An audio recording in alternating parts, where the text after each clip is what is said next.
langkah kaki keluar, perlahan mengelilingi aku. Aku tak nampak apa-apa, tapi aku rasa mereka berdiri rapat, bahu bersentuhan. Kemudian satu demi satu, sesuatu menyentuh kulit aku, sejuk seperti kertas lama. Bisikan mula kedengaran. Kami yang dilupakan, kami yang terkurung, kami yang tak pernah keluar.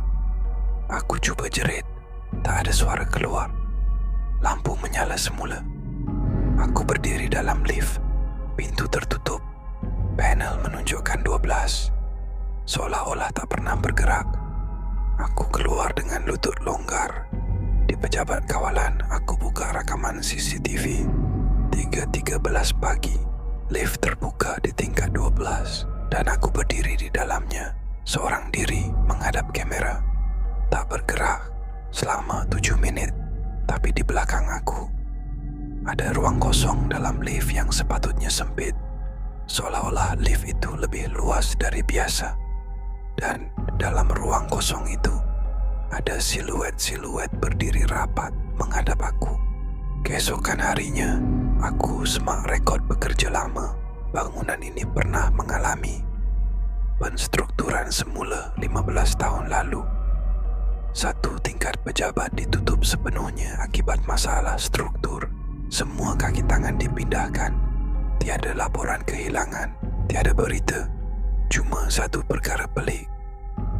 Dalam senarai pekerja lama, ada 47 nama yang ditandakan tidak disahkan keluar. Sekarang setiap malam 3:13 pagi, lift akan berhenti lagi. Dan sejak kejadian itu, satu perkara berubah.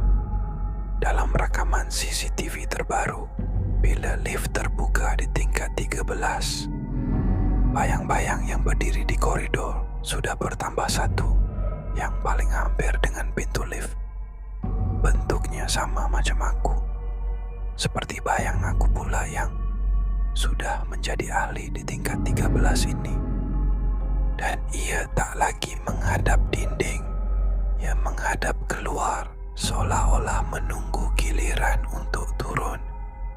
Kerana tingkat 13 tak pernah kosong.